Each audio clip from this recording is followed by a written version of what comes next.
Okay, hello everyone. Here I want to provide the tutorial on how to clear cache in Shein application on an Android device. Well, clearing the cache in Shein application can help improve performance, free up storage space, resolve technical issue, update content, and enhance privacy, leading to a better and more efficient user experience. So let's go to the tutorial. Okay, first thing first, open Shein application. Well, so here you can click profile icon at the bottom corner. After that, look for settings icon and tap on it. Okay, so in this page, tap clear cache option here, and then you can click yes to continue the process.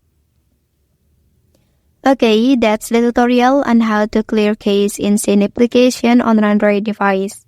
If you are helped by this video, don't forget to like and subscribe to get other information from this channel. Thank you.